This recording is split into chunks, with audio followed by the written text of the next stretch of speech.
Well, I don't know that it's Christian nationalism, considering Trump identifies as Jewish, but... No, he fucking doesn't, you dipshit.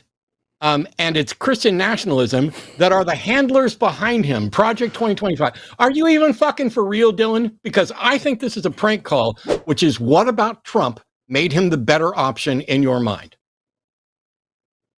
Almost exclusively two-way rights. Other than that, I disagree with him on foreign policy, on monetary policy. So you're a fucking gun nut that is willing to throw out everything and everyone else. You are the king of the dipshits. So, like, cool, we can talk about, like, the rest of the world, but your specific claim was there are disparities white people are facing that people of color don't face. Well, it certainly wasn't slavery. Very few. And I pointed out at the end that there are more disparities. There's disproportionate disparities that people of color. I acknowledge that. I'm going to argue that there are zero disparities, any systemic disparities that white people specifically face for the simple fact that they are white. Those don't exist, especially in America. Hi, everyone. Thanks for watching. Most of the content on my channel is supported by generous patrons, but made available for free to the entire world. If you support that, please consider adding your support at patreon.com/atheistdebates.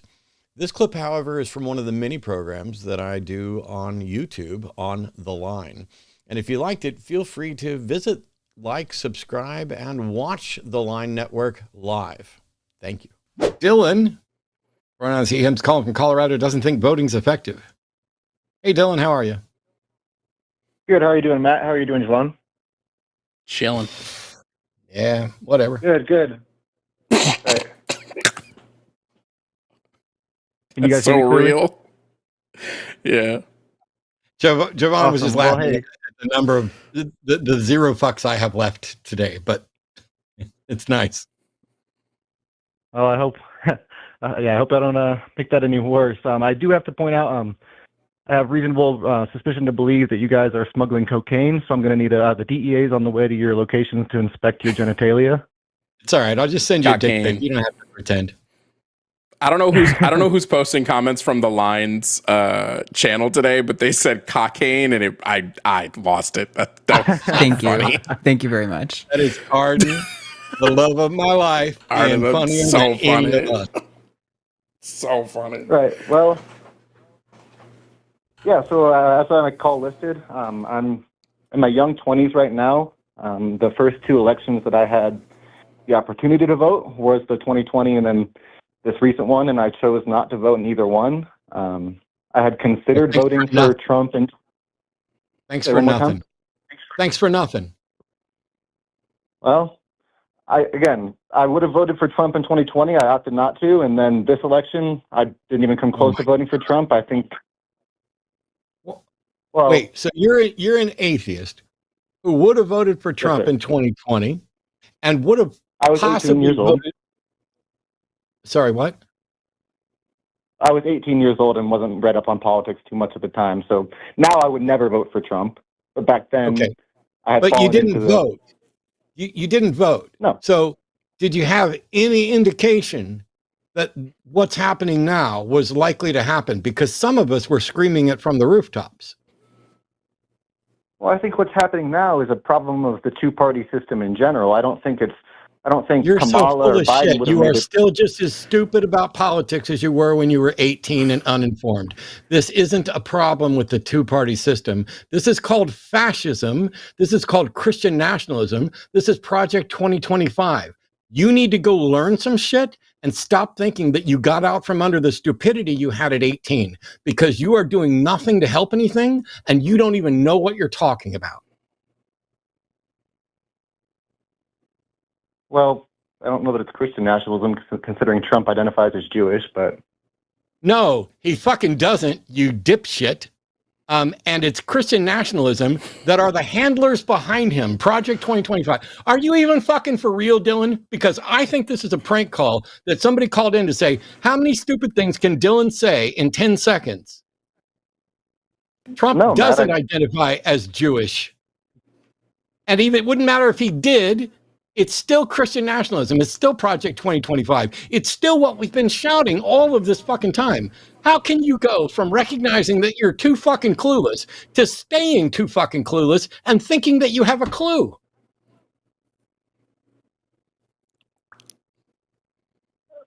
I don't know that I have a fair response, Matt. I mean, you're saying that I don't have a clue because I didn't vote, and I think that No, I said thanks for nothing because you didn't vote. You didn't do anything to stop this. Then I asked if you had any indication that this would happen. Do you think that any of the things that Jovan and I are objecting to right now would be happening if Kamala Harris had won? Could you specify that a bit more? No, because you want to remain clueless, but Jovan might specify more because my patience with dipshits is done. Here's what I'll say, because I think you are not coming from where I would be coming from, Dylan, right? I recognize one of two things. I'm staunchly anti-capitalist. I recognize that there's nobody I can vote into power in the United States that will end United States capitalism, that will end U.S. imperialism. So I recognize that, like, if I voted or not, we're still going to destroy the global south. We're still going to prop up slavery in the Congo and Sudan. We're still going to do all this terrible stuff. I also recognize that if I vote for the Democrats, at least here at home, less trans people are going to die, less people who are minorities are going to die, less black people are going to die, less people of color are going to die. I recognize all of this at the same time. So when I look at voting, I go, with my vote, what is going to mitigate the most harm? Do you believe in mitigating harm? I do believe in mitigating harm, but as I said, the problem with the two-party system, and as I was kind of discussing to one of my cousins, is why I didn't vote and he did, and he voted for Trump, and I said that was a terrible mistake. And I said, what you get by voting is letting these people know that they're allowed to put into positions of election, like they're putting in candidates in front of us who nobody really supports. I'm not sure whether, as I said, you two have said that you support voting for Democrats. Were you particularly fond of Kamala as a candidate? No. I thought there were a lot of shortcomings for Kamala. I thought, first of all, her name's Kamala. There were a lot of shortcomings. I think the Democratic Party as a whole picks terrible candidates. I think every time a good candidate comes up, the Democrat base tries to knock them down. Look at what they're trying to do to Zoran Mamdani. However, I know that if Kamala Harris had been president, we wouldn't have the deportations the way they are going right now. We wouldn't have trans rights being stripped on federal levels. We wouldn't have we most certainly wouldn't have had Planned Parenthood defunded the way it has been through like the big beautiful bill and things like that. So like, I don't know. It seems like not voting is cutting off your nose to spite your face. I see what you're saying there, and I think the position that I'm coming from, and perhaps I'm wrong, but the position that I'm coming from is by not voting. Sorry. You are. I'm just making that clear. There's not an if. You are in fact wrong. You abdicated your opportunity to make the world a better place or a less worse place. You abdicated your duty as a citizen to both vote for the better option and help save people. You have made a terrible mistake. So while you lecture your friend or cousin or whoever it was about how stupid it was for them to vote for Trump, you did nothing to help. Well, I feel like, I wouldn't vote for a Democrat ever. So a lot of these issues that we're bringing up... Then you are an especially buoyant idiot. You're the turd that keeps floating to the top. Because you have, I would vote for Republicans if they were the best qualified candidate and had positions that I supported. I would vote for anybody of any party if, when it comes down to it, they are the best candidate. Because my job is to vote for the better world. The perfect is the enemy of the good. The fact of the matter is that when October rolled around, either Donald Trump or Kamala Harris was going to be president of the United States. There was no other option. There was no other possible vote. But you didn't even say, nope, I'm going to vote on principle and go for green because I won't vote for Democrat, which is similarly stupid. But you abdicated your entire civic duty, which is to say, I know what's getting ready to happen. We're either going to get cancer or we're going to get athlete's foot. We're either going to get skin cancer or colon cancer, if you want to put them both in the cancer category. Would you rather have skin cancer or colon cancer, Dylan? I'm going to leave it up to you to vote. If you say you don't care which, that means you're okay with colon cancer. I see what you're saying there, but my point is my point that I'm making is that the solution to, okay, well, if I'm going to vote on representative, or sorry, I misphrased that. I'm not a particularly good speaker. Or thinker. If I was going to vote for either candidate, I would have voted for Trump. And I think I recognize coming up to 2024 that Trump was a terrible candidate. He doesn't have our interests at heart. He's funded by Musk, the Adelsons, the Mellons, the Griffins, whereas Kamala's funded by Diamond, Mark Cuban, Bill Gates. They're beholden to the same internationalist interests. They don't have. I'm sorry. They're selling our country. You think Mark Cuban and Elon Musk agree on the world? No, Cuban funded Kamala. So the fact that there was a billionaire funding one and a billionaire funding the other is irrelevant. There are billionaires funding all kinds of things. What was it about Trump that made him the preferable candidate for you? He wasn't, which is why I didn't vote. You literally just said Dylan, that if you had voted, you would have voted for Trump. That means you think Trump was the preferable candidate of the two, right? Sure. 2A rights is my number one concern. So now, instead of pretending that you were too stupid to understand the question I asked, answer it, which is, what about Trump made him the better option in your mind? Almost exclusively 2A rights. Other than that, I disagree with him on foreign policy, on monetary policy. So you're a fucking gun nut that is willing to throw out everything and everyone else. You are the king of the dipshits. What kind of guns you got? I just bought a shotgun. I just bought a shotgun on Monday. It's awesome. We could go to the range and shoot. You know why? Because I'm working for a better fucking world and you only care about how small your penis is. I'm going to go get a drink. I care about individual You don't care about individual liberties.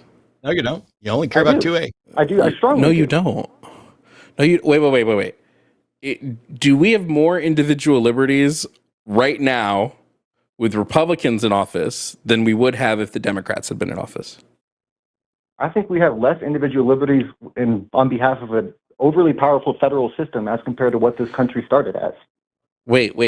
Please, I asked you a very specific question. Do you think we have more civil liberties right now with a Republican-led administration than we would have had it been a Democratic? Or I'll make it even simpler. Do we have more civil liberties now than we did 4 years prior to now? I would say no. And I would also concede, looking back on it, I didn't vote because I was afraid this would happen with Trump. Kamala might have been the better vote. Leading up to the election, I had a degree of some slight liver. You don't have a degree in anything. Say again? I said you probably don't have a degree in anything. So basically you're calling in to say that in 2020, you would have voted for Trump, but you didn't, couldn't. And now you would have voted for Trump, but you think you might have been wrong. So basically, did you call in to say you're sorry to all of the people who've lost their rights because you did nothing to protect them? No, I'm not sorry because my You're not point sorry. is that by So you're happy being this stupid and callous. You see, the difference between us is that not only am I a veteran of the United States Navy and a gun owner. Thanks for fighting for our oil interests. Shut your fucking pie hole while I'm talking, Dylan. You're learning something right now. Not only am I a veteran and a gun owner and a Second Amendment defender, I also care about the other amendments too, including the ones that allow for individual sovereignty, the one that would allow women the right to vote, the ones that would allow a woman the right to choose with regard to abortion, the ones that allow homosexuals to marry, or for a man and a man to marry whether they're homosexual or not, because marriage is absurd and the government shouldn't have any say in it, but as long as they are, fuck it, let's open it up to everybody. I'm for individual freedoms and liberties, all of which are gradually being taken away. When you talk about the federal government and overreach, has there ever in the history of the United States been a more obviously fascistic, controlling, marginalizing, rights denying and defying cabinet than this one? I can make an argument for McCarthyism. I would argue for the Bush administration, but Matt, I don't disagree with almost anything you just said there. You're too stupid. I'm gonna leave with Jovan. I'm gonna go get a drink because I'll be back. I agree with you. Oh God, you're a fucking idiot. Listen. Am I not allowed to agree with him? Dylan. I'm gonna speak very plainly here. Okay. I'm gonna ask you one question. What is the color of your skin? Why is that relevant? I promise you, it is relevant. I want to see. It's relevant if I give you the correct answer. No, it's relevant in both ways. I don't know, hence why I asked. If I suspected it was something, I would just say, are you X? I don't know what you are. I'm white. Okay. Do you think that there is a level of privilege that can be had knowing that basically whatever administration is in power, your life will not change as much? Strongly disagree with. This leads into a conversation about identity politics, and I don't want to spread racial narratives and contribute to, what might come off as hateful and triggering topics. I have my views on it. So if you would like to, Dylan, I understand that Dylan, do people of color in this country face disparities that white people in this country do not face? Yes, and there are disparities that white people face that people of color don't. It goes both ways. Is it disproportionate? Yes. What are the disparities that white people face that people of color don't face? I think there's a pretty clear movement across media right now to demonize white people and blame history for all of history for white people's problems, blame slavery on us, even though it was the. Wait, did I come back to hear that he's actually racist? Dylan. No. Dylan, I just really quick. Okay. You want to say blame slavery on like white people, even though slavery in America was strictly a racial practice. White people were not allowed to be owned as property, whereas black people were. So like, I don't know, when white people are owning world slavery. Okay. I love that. In the US, there were about 15 million to like 16 million black enslaved Africans who were brought here throughout the early 1500s to the late 1800s. In the Barbary slave trade, which is one of the few slave trades that were like specifically targeted against white people. How many white slaves were there?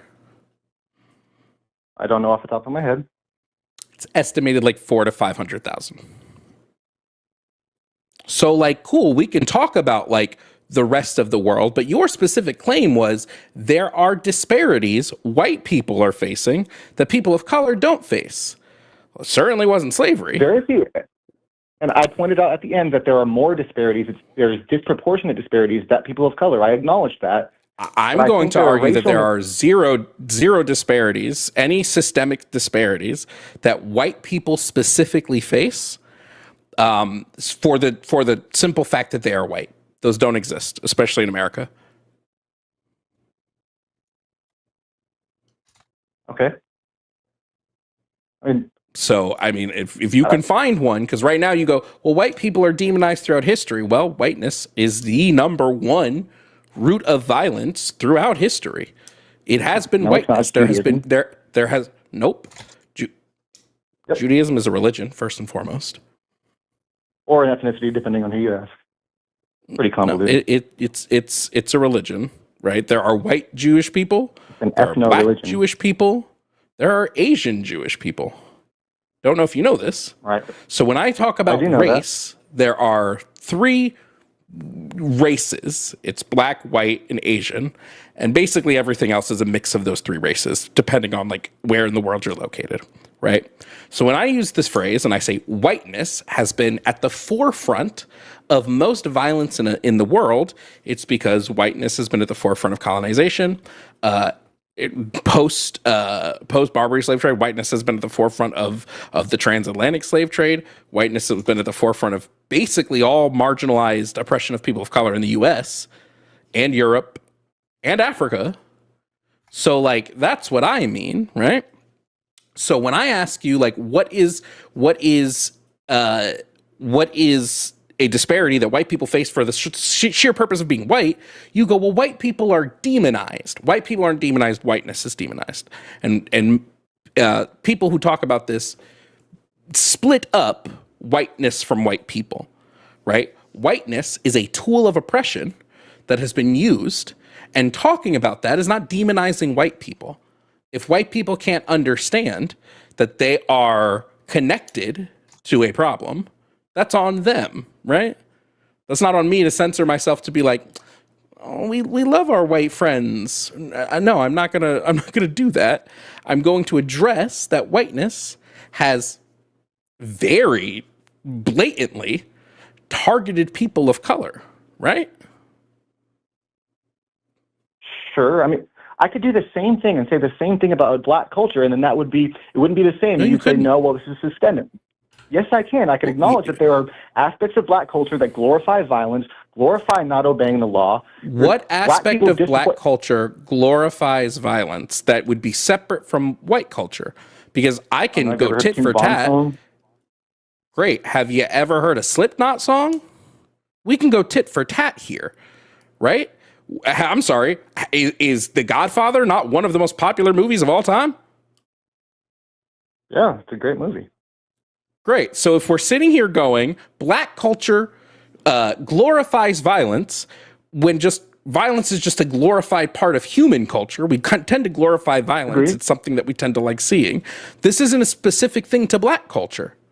However, see that's the oppression. difference. What we do there is you're allowed to say. I interrupted. I apologize. Keep going. Yeah, I was going to say race-based oppression is almost exclusive to white culture. I have literature on this if you'd like to read up on it. But race-based oppression, especially in the United States, we'll just focus on the U.S. Race-based oppression is exclusive to white culture. It is exclusive to white people in the United States. Black people hold no systemic power. Asians hold no systemic power. Indigenous people are the most marginalized and hold no systemic power, even though they were here first. So, like, I'm sorry that white people are not allowed to skirt past, like, the history that they have committed, especially when the 400 years of systemic oppression that has been felt by people of color in this country are still affecting us. So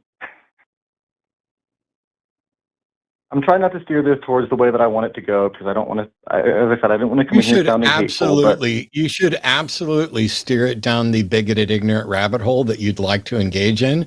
It'll be so much fun because I've already prepared my closing remarks for you while Jovan was talking.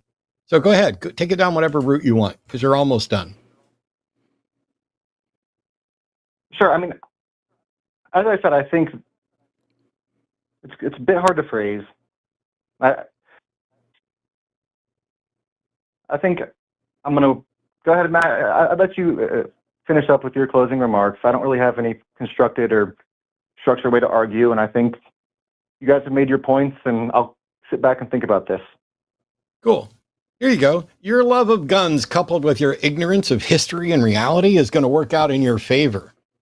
You're going to get drafted, and they're going to issue you a weapon, and they're going to station you in a U.S. city under martial law, where you can explain to the people who you're shooting how you're doing it to protect their civil liberties because you cared more about your Second Amendment rights than anything else.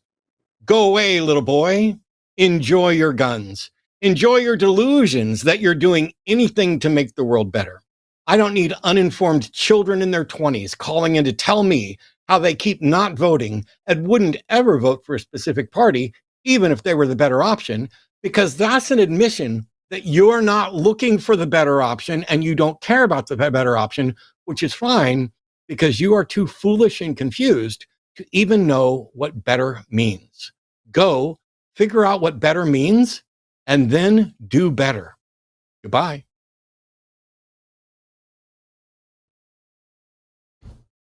I spent a lot of years not voting, Jovan. Won't someone please think of the white people? We need to protect our white friends.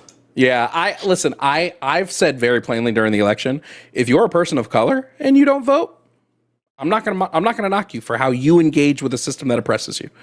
I'm not gonna knock you at all for that. I think if you're a white person and you don't vote because you're like both parties are the same, I think that shows a level of privilege that I I don't know how to get down with personally. It's wild. I spent a number of years. So, short version, I joined the United States Navy at 18, right out of high school, instead of going to college or any other option, because I didn't know what I wanted to do. I didn't have any direction. I didn't have any opportunities. I've come from a kind of a normal fundamentalist Christian middle class background. But school was boring for me and I didn't do particularly well, in part because I didn't show up and I didn't stay awake, and I didn't care. There was no one there to inspire me to care about stuff. And as it turns out, I'm an absolutely obsessive learner. And I have spent every year since I graduated high school focused on learning new stuff all the time. Sometimes it's new skills, it's new hobbies. I do stuff at a number of different levels, whether it's video games or origami, whether it's learning philosophy, whether it's studying epistemology, whether it's studying the various arguments for the existence of God. There are a number of areas where I am still a complete idiot. Do not come talking to me about finances, about money, about spending, about investments, about stocks. I'm an idiot when it comes to that sort of stuff. I went to like the Father Guido Sarducci 5-minute university, where the only thing you need to remember about economics is supply and a demand. And that's it. And in my Navy years, I was a full-on Rush Limbaugh ditto head. Like my lunch break, Rush would do a 3-hour show that would span across pretty much everybody's lunch. And my lunch break would be to sit there in my car eating fucking McDonald's on base as I listened to Rush for as long as I could in my lunch break. And I have his books. Well, I might not have them anymore, but I had his books. And one great thing about Mr. Limbaugh is that he's dead. But another great thing about Mr. Limbaugh is that when he was alive, he was very compelling to people who never bothered to look into what he actually said and who never bothered to consider the consequences of those positions on how they would affect other people. And so the sort of privilege that Jovan's talking about, I am the beneficiary, despite being, a reasonably intelligent, largely, incredibly handsome, but other than that, religious, kind of average dude.